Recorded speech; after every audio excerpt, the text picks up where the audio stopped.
Hello everyone and welcome to another contrast paint video, and today we have for you the Heretic, the Damian Wayne grown-up clone that Talia al Ghul makes because she's definitely not insane. This is from the, what is that bad box called? I've got the box here. It's called the Demon's Heir box, and the reason I picked the Heretic is it's going to give us a good chance to use a contrast paint for something other than it's generally meant, and the specific one, we've used it now and then across all these videos, is the Skeleton Horde contrast paint. It's meant for, you know, doing bone and skeletons, and I think it actually makes quite a good like dirt colour as well if you want to stain things. But the thing we're going to use it for today is that the Heretic and all of Talia's kind of half of the League of Assassins, they don't wear the typical black assassin garb that Raish's assassins do. They wear like cloth-coloured, tan-coloured clothing. They're not trying to be stealthy, I guess. They're trying to be brazen, which is, what was our sub-organisation called? Leviathan, I think? Like, they were very kind of like, we want you to know we're coming for you. So, he isn't dressed for stealth, he's dressed just like, I don't know, befitting of where their base was out in that desert. So what I have used Skeletal Horde for this in little bits, like for instance Killer Croc's bandages on his arms because he lives in a sewer that'd be mucky. Use this over the white and the effect looked quite good. So based in Grey Seer, we're going to use the Skeletal Horde basically across everything except his feet because they're wrapped in white bandages, as are his arms from the wrist down. So they'll be done in the Apothecary White and then with Agrax put over the top probably. But the main colour on show today is going to be the Skeletal Horde, used not for a flesh tone or a bone tone, but actually just used as a cloth tone to test it out. After that initial layering, we're going to need to use Potted Grey Seer, which is at the back here, to go back over the belts on his chest and whatnot. They're going to be done in probably wildwood, a dark brown, more so than a light, but I'll see at the time. And his helmet is in black, but we'll worry about that come the time. And again, apologies as always, as we're in the winter season, for the lighting that I'm having to work with, and you know, just in general the dankness of Scottish winters. But we will make do, and we will get started with our first time lapse of applying this to basically most of the miniature. Let's get started.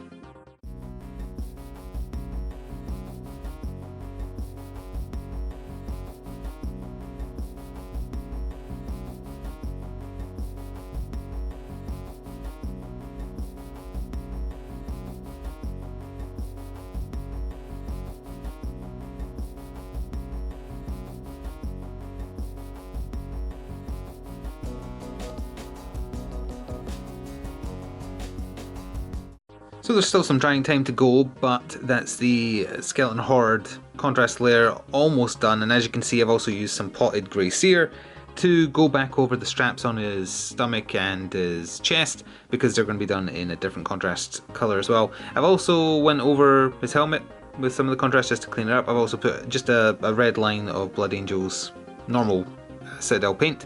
That's still going to be gone over with the Black Templar contrast in the next time skip. We're also going to be using some of the not that great Apothecary White on his wrists and his feet, and then also some Guilliman flesh on his fists because they are exposed. The actual official art for this, he has two different colours or two shades of brown for the chest belts, and his waist belts are different colours, so actually going to make use of both Wildwood and Snakebite leather. There's the two of them, not in focus at all. How far back must I go until these are in focus? There. So we'll be using both of those. The darker shade on the official art is around his waist. So the Wildwood will go on there, the Snakebite will go on his upper chest. And his sword will be done in the final last step because it's not going to be done with contrast paint, same with the base. And I'll also need to deal with the gaps on the base as well, but we can talk about that once we're at the finishing steps. So for the next time step, or time skip rather, it's all the rest of the contrast work to be done. Two shades of brown on his belts, the Apothecary White, which will eventually get touched up with Agrax probably, or Null Oil, we'll see about that. Tiny bit of Black Templar for his face mask, and yeah, that's it. So we'll get on with that as soon as this dries.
So that's going to do it for the contrast on the miniature. Also, it wasn't included in the time skip because I totally forgot he had it, but he does have a red headband holding the robe's hood in place over his helmet. So just quickly applied some of the Blood Angel's contrast to that off camera. So yes, that's it for contrast. I apologise that his sword is blurred, but I think that's the compromise to see the rest of him in detail for now. So now we're going to do just a gap, and we'll come back with the finished miniature because everything else being done on him is not done in contrast. Some Agrax shade will be put over his white bandages on his wrists and his feet. Some Storm Vermin fur will be used on the base, and also some Astral Granite over here. Astral Granite to fill in the gaps, and then once that's all dry, that will get some Agrax Earth shade on it as well. The sword, let's see, the official colours, it's got a gold hilt with a red gem, an orange base to the hilt for some reason, and then just your standard lead belcher silver sword, maybe with known oil over it as well, and also some silver just on some of the belt buckles, although I'm not sure how much I'll be able to do that with the size of them. They're very small. So we'll do a fade out here and come back to a finished mini. So here we have the finished Heretic, ready to be part of a new crew for once the 3rd edition of the Batman miniature game releases in just a couple of days actually. So basically did everything as described, just also added some blood for the Blood God just because, you know, he's murdered at least one person. Oh, 2 actually. He killed one of the Batman Incorporated Batman. So we'll be doing our trademark Ghetto 360 spin, hopefully at least showing most of him in as close to actually being in focus as is possible with the setup and lighting. I think it turned out very well. The main part here was the skeletal horror contrast, and for this type of cloth I think it looks really well done. Well, you know, to the standard that is possible with contrast paint, and from one who doesn't know how to paint that particularly well. So yeah, I would say it turned out okay. And the sword hilt, not quite as good as I would hope, but I think the sculpting of it is also a little bit blockier than it should be. I think I got a little bit of a bad sculpt there. But for tabletop standard, for that kind of distance away, it looks fine to me. Skeletal Horde is one of the better contrast paints. It kind of looks like Screaming Skull plus Agrax, but you're skipping a step because you don't need to do both. A little, not quite the same shade, but kind of close. I also found, I've been trying to do this more and more with contrast paint, when you're doing like fabric, so you've got all these little recesses, it's very common when you're using contrast for too much to pull on the ends of capes, like that there's kind of bad. Usually when I do these, it's worse than that, but I've taken to when it's drying, kind of just drawing up a little bit and then letting it dry at an angle so that it can't pull in those places. You want it to pull a little bit, but you don't want it to pull too much. So I kind of tried to do that a bit more here, and other than that one bit, I think it did actually help with the eventual finish that we got here.